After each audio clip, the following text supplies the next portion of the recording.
여러분, 오늘 들려드릴 이야기는 조선 중기 한양에서 그리 멀지 않은 어느 고을에서 실제로 있었다는 기구한 사연입니다. 당시 그 고을에 김씨성을 가진 양반 영감이 하나 살고 있었습니다. 한때는 제법 이름 있는 집안이었죠. 하지만 세월이 흐르며 가세가 기울고 이 양반은 술과 노름에 빠져들었습니다. 특히 투전과 골패에 미쳐 집안의 논밭을 하나 둘 잃어가기 시작했죠. 아내는 일찍 세상을 떠났고 슬아에는 20살간 넘은 외동딸 하나뿐이었습니다. 딸의 이름은 춘섬이라고 했습니다. 춘섬은 비록 가난해진 양반집 딸이었지만 그 고을에서 소문난 미인이었습니다. 하얀 피부에 버드립 같은 눈썹, 앵두 같은 입술. 마을 총각들은 그녀가 우물가에 물 길러 나올라 치면 고개를 돌려 힐끔힐끔 쳐다보곤 했죠. 하지만 아버지의 빚은 날로 불어만 갔습니다. 그러던 어느 날 집에 빚쟁이들이 들이닥쳤습니다. 김진사, 오늘까지 돈 안 갚으면 이 집 문서 다 가져간다. 김진사는 땀을 뻘뻘 흘리며 애걸했습니다. 사또, 일주일만, 아니 사흘만 더 말미를 주시오. 제가 어떻게든 마련해 보겠습니다. 마련, 자네한테 뭐가 남았다고? 논밭은 다 날아갔고 이 낡은 기와집밖에 없잖나. 그때였습니다. 빚쟁이 중 한 명이 마당에서 빨래를 널고 있던 춘섬을 보더니 눈빛이 번쩍 달라졌습니다. 저 색시가 되겠다님이요? 그렇소만. 그렇다면 방법이 하나 있긴 하오. 빚쟁이는 간사한 미소를 지으며 말을 이었습니다. 우리 주인 되시는 어른께서 마침 후처를 드릴 생각이시라오. 진사댁 따님을 그분께 시집 보낸다면 이 빚은 물론이고 앞으로 살림 걱정도 없을 것이오. 김진사의 얼굴이 하얗게 질렸습니다. 그게 무슨... 상대가 누군데? 박만석이시오. 이 고을 제일 가는 부자 어른이시지. 한양의 기와집 세 채, 논밭이 수백 마지기. 평생 굶어 죽을 걱정은 없을 거요. 김진사는 알고 있었습니다. 박만석이라는 그 영감을. 60이 넘은 노인, 젊었을 때 말에서 떨어져 크게 다쳤다는 소문. 그리고 남자로서의 기능을 잃었다는 더 은밀한 소문까지. 안 됩니다. 그럴 수는 없소. 하지만 빚쟁이는 차갑게 말했습니다. 그럼 내일 당장 이 집 빼앗기고 거리에 나앉을 준비나 하시오. 사흘 드릴 테니 잘 생각해 보시오. 그날 밤 김진사는 딸을 불러 앉혔습니다. 춘섬은 아버지의 떨리는 목소리를 들으며 점점 얼굴이 굳어갔습니다. 춘섬아, 아비가 못난 탓이다. 아버지, 그게 무슨 말씀이세요? 내가 박만석 댁으로 시집을 가야겠구나. 춘섬은 그 이름을 듣는 순간 온몸이 얼어붙는 것 같았습니다. 아버지, 그 양반은 저희 할아버지 뻘 되시는 분이잖아요. 게다가 알고 있다. 아비도 다 알고 있어. 하지만 이 길밖에 없구나. 우리가 살 길은 이것밖에. 춘섬은 그날 밤 홀로 방에서 소리 없이 울었습니다. 사흘 뒤 춘섬은 붉은 홀레복을 입고 가마에 올랐습니다. 마을 사람들은 수군거렸습니다. 저 고운 색시가 저 늙은 영감한테 시집을 가다니. 돈이라는 게 무섭다니까. 가마는 박만석의 저택으로 향했습니다. 큰 기와지, 넓은 마당, 하인들이 가득한 저택. 하지만 춘섬의 마음속은 칠흑같이 어두웠습니다. 초야가 되었습니다. 춘섬은 떨리는 손으로 머리를 풀었습니다. 방문이 열리고 예순이 훌쩍 넘은 백발의 영감이 들어왔습니다. 박만석은 춘섬을 물끄러미 바라보더니 한숨을 길게 내쉬었습니다. 색시, 아니, 춘섬. 예, 내가 어떤 사람인지 들어서 알고 있겠지. 춘섬은 고개를 들지 못했습니다. 영감은 쓸쓸하게 웃으며 말했습니다. 내가 남자로서 할 수 있는 게 없다는 것도 알 거야.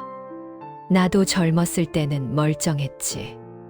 하지만 그때 그 낙마 사고로 침묵이 흘렀습니다. 그냥 내가 내 곁에 있어 주기만 해도 좋겠어. 이 큰 집이 너무 쓸쓸해서 말이야. 내가 원하는 건 그게 다야. 춘섬은 그날 밤 홀로 이불을 뒤집어 쓰고 또 울었습니다. 이게 내 평생인가. 21살 젊은 여자의 앞에 펼쳐진 것은 끝없이 긴 외로움의 세월이었습니다. 춘섬이 박만석의 집으로 시집온 지 석 달이 흘렀습니다. 큰 기와집에 안채 안주인이 되었지만 춘섬의 하루하루는 무료하기만 했습니다. 영감은 아침 일찍 일어나 바치며 장사일을 보러 나가곤 했습니다.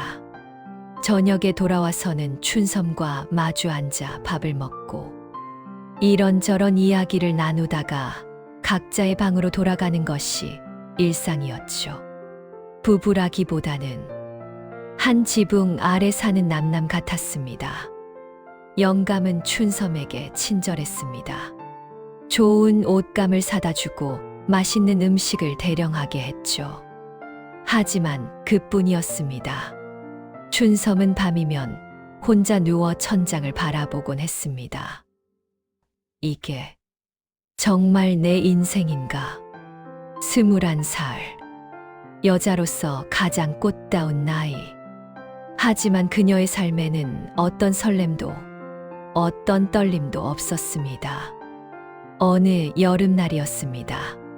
춘섬이 더위를 식히려 마당 우물가로 나갔을 때 그곳에는 한 사내가 땀을 뻘뻘 흘리며 물을 길어 올리고 있었습니다. 아, 마님, 죄송합니다. 제가 여기. 사내가 황급히 고개를 숙였습니다. 춘섬은 그제야 그 사내를 제대로 보았습니다. 30 초반쯤 되어 보이는 건장한 체구, 햇볕에 그을린 구릿빛 피부, 땀에 젖어 몸에 달라붙은 적삼 사이로 드러난 탄탄한 근육. 춘섬은 순간 얼굴이 화끈 달아올랐습니다. 당신은 누구시오? 소위는 이댁머슴 김서방이라고 합니다. 작년 가을에 들어왔습니다. 아, 춘섬은 황급히 돌아섰습니다. 가슴이 두근거렸습니다. 이상한 기분이었습니다. 그날 이후 춘섬은 자꾸만 그 머슴이 신경 쓰였습니다. 마당에서 장작을 패는 모습, 땀을 닦는 모습, 말에게 여물을 먹이는 모습, 모든 게 눈에 밟혔습니다. 춘섬은 자신의 마음을 다잡으려 애썼습니다. 안 돼. 이러면 안 돼. 하지만 마음이 마음대로 되지 않았습니다. 그 머슴 김서방도 춘섬을 보는 눈빛이 달라지고 있었습니다. 우물가에서 마주칠 때마다 시선이 머뭇거렸습니다. 어느 날 저녁 춘섬이 뒤란에 나가 바람을 쐬고 있을 때였습니다. 마님, 등 뒤에서 낮은 목소리가 들렸습니다. 김서방이었습니다. 무슨 일이요? 아니, 그냥 마님께서 혼자 계셔서. 침묵이 흘렀습니다. 달빛 아래 두 사람의 시선이 마주쳤습니다. 서방, 돌아가시오. 예. 하지만 김서방의 발걸음은 떨어지지 않았습니다. 마님, 소인이 감히 여쭙겠습니다만 말하지 마시오. 춘섬의 목소리가 떨렸습니다. 마님께서는 행복하십니까? 그 한마디에 춘섬의 눈에서 눈물이 흘러내렸습니다. 가시오. 제발. 김서방은 묵묵히 고개를 숙이고 돌아섰습니다. 하지만 그날 이후 두 사람 사이의 공기는 완전히 달라져 있었습니다. 그해 여름은 유난히도 무더웠습니다. 박만석 영감은 한양에 볼일이 생겨 며칠간 집을 비우게 되었습니다. 춘섬, 내가 사흘 정도 다녀오마. 집안 잘 돌보고 있거라. 예, 영감님. 영감이 떠나고 큰 저택에는 춘섬과 하인들만 남았습니다. 그날 밤이었습니다. 춘섬은 잠을 이루지 못하고 뒤척이다가 더위를 참지 못하고 뒤란으로 나왔습니다. 달빛이 유난히 밝은 밤이었습니다. 마님, 어둠 속에서 김서방이 나타났습니다. 당신은 어찌? 소인도 잠을 이룰 수가 없었습니다. 두 사람은 말없이 서로를 바라보았습니다. 춘섬의 숨소리가 거칠어졌습니다. 안 돼요. 이러면 안 되는 거 알잖아요. 압니다. 그럼 가요. 제발. 하지만 춘섬의 발도 움직이지 않았습니다. 김서방이 한 걸음 다가왔습니다. 마님, 소인은 말하지 마세요. 마님을 보는 순간부터 제 가슴이 미쳐버릴 것만 같았습니다. 춘섬의 눈에서 눈물이 주르르 흘러내렸습니다. 저도 그래요. 그 순간 두 사람 사이의 마지막 선이 무너졌습니다. 달빛 아래 금지된 만남이 시작되었습니다. 그날 밤 이후 영감이 집을 비울 때면 두 사람은 은밀하게 만났습니다. 춘섬은 알고 있었습니다. 이것이 얼마나 무서운 일인지, 들키는 날엔 어떤 끔찍한 일이 벌어질지. 하지만 멈출 수가 없었습니다. 처음으로 느껴보는 여자로서의 떨림, 살아있다는 감각, 뜨거운 숨결. 춘섬은 그 짧은 순간들 속에서만 진짜 살아있는 것 같았습니다. 석 달이 흘렀습니다. 그러던 어느 날 춘섬은 이상한 느낌을 받았습니다. 아침마다 속이 메스꺼웠습니다. 몸이 나른했습니다. 그리고 그달에 와야 할 것이 오지 않았습니다.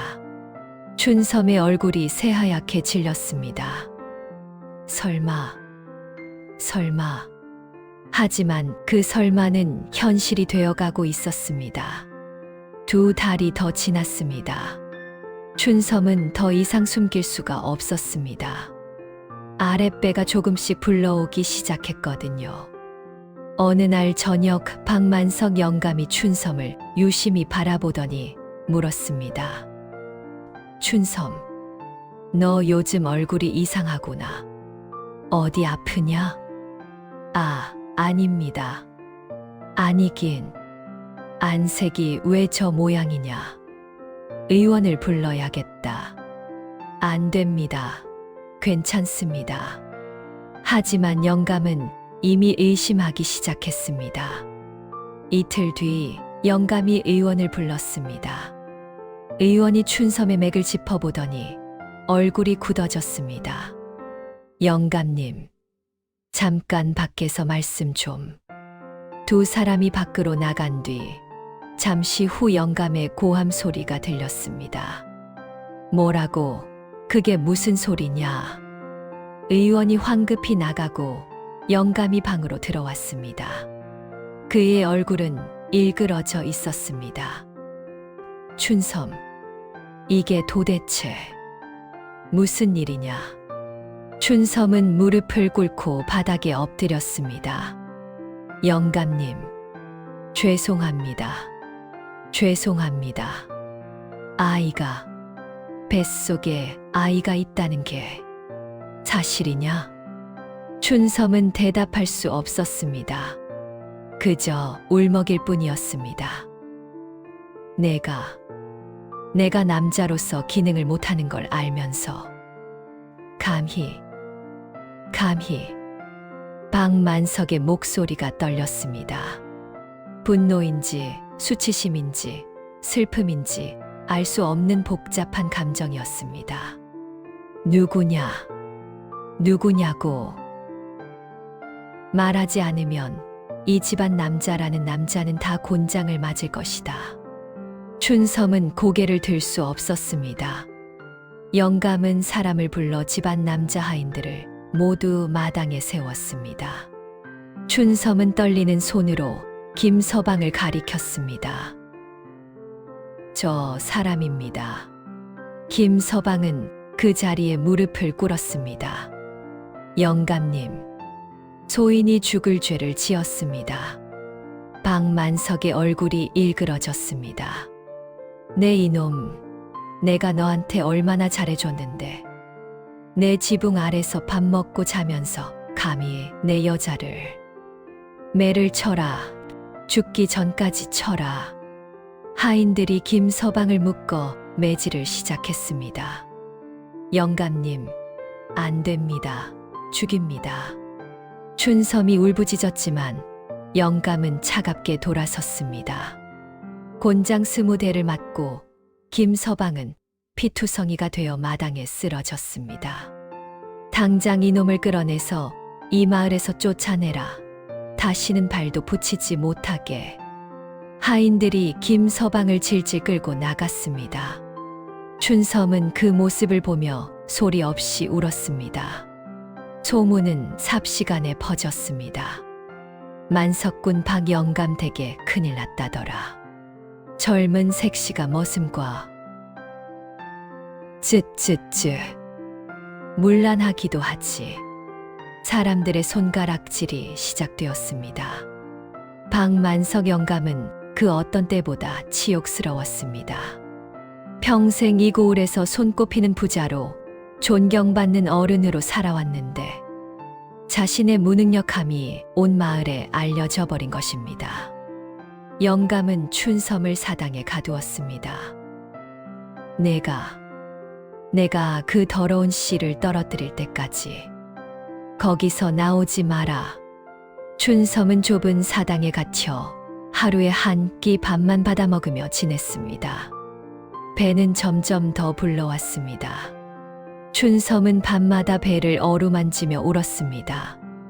미안해. 아가, 엄마가 미안해. 석 달이 더 지났습니다. 어느 날 밤 춘섬은 심한 복통을 느꼈습니다. 아파. 피가 흘러내리기 시작했습니다. 춘섬은 사당문을 두드리며 소리쳤습니다. 살려주세요. 사람 살려요. 하지만 한밤중 아무도 오지 않았습니다. 춘섬은 그날 밤 피를 흘리며 홀로 아이를 잃었습니다. 그날 밤 이후 춘섬은 완전히 변해버렸습니다. 사당에서 나온 춘섬은 마치 넋이 나간 사람처럼 하루 종일 멍하니 앉아만 있었습니다. 밥을 입에 대지 않았습니다. 말도 하지 않았습니다.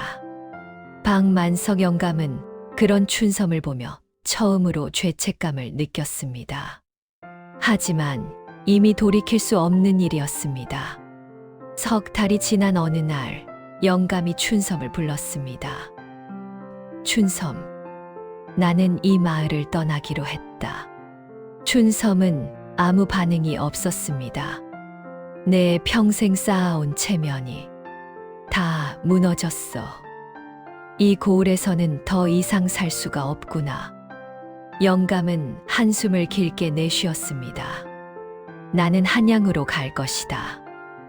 너는 내 친정으로 돌아가거라. 내 아버지 빚은 내가 다 갚아주마. 그리고 이것을. 영감은 은자 몇 냥을 춘섬 앞에 놓았습니다. 이걸로 앞으로 내 살 길을 찾아보거라. 춘섬은 그것을 보지도 않았습니다. 일주일 뒤 박만석은 집을 팔고 한양으로 떠났습니다. 춘섬은 친정으로 돌아갔습니다. 하지만 고향 사람들의 눈초리는 차가웠습니다. 저 계집, 망신살이 다 뻗쳤어. 만석군 댁 쫓겨나더니. 춘섬의 아버지는 딸을 보며 한숨만 내쉬었습니다. 춘섬아, 내가 왜 그랬느냐? 춘섬은 대답하지 않았습니다. 아니, 대답할 수 없었습니다. 세월이 흘렀습니다. 그로부터 3년 뒤 옛 고을에 이상한 소문이 돌았습니다. 한양 남대문 근처에서 미친 여자가 떠돈대. 머리는 산발하고 옷은 누더기를 걸쳤는데 가끔 서방아 하고 중얼거린대. 누군가가 그 미친 여자를 보고 말했습니다. 얼굴이 익은데 혹시 저 여자 옛날 박만석 댁색씨 아니었나? 하지만 확인할 길은 없었습니다. 그렇게 춘섬은 역사 속으로 사라졌습니다. 그리고 김서방은 마을에서 쫓겨난 그는 먼 타향으로 떠났습니다. 그곳에서 다른 이름으로 살며 평범한 여자와 혼인을 했다고 합니다. 아이도 낳고 밭도 일구며 그저 평범한 백성으로 살아갔다고 하죠. 가끔씩 달 밝은 밤이면 그가 무언가를 생각하며 한숨을 쉬었다는 소문도 있었지만 그것이 춘섬을 생각해서였는지는 아무도 알 수 없습니다. 여러분, 오늘 들려드린 이야기는 조선시대 실제로 있었다는 기록에서 가져온 것입니다. 조선시대 여자에게는 정절보다 무거운 것이 없었습니다. 신분보다 무서운 것이 없었습니다. 그리고 사랑보다 위험한 것이 없었습니다. 춘섬은 자신의 의지와 상관없이 늙은 영감에게 시집갔고 자신의 욕망을 참지 못해 금지된 사랑에 빠졌고 결국 그 대가로 평생을 폐인으로 살아야 했습니다. 누가 잘못한 걸까요? 춘섬일까요? 김서방일까요? 박만석 영감일까요? 아니면 그런 시대 자체가 잘못된 걸까요? 정답은 없습니다. 다만 우리는 이 이야기를 통해 그 시대를 살아간 한 여인의 기구한 팔자를 기억할 뿐입니다. 오늘 이야기는 여기까지입니다. 다음에 또 재미있는 조선시대 이야기로 찾아뵙겠습니다. 여러분, 고맙습니다.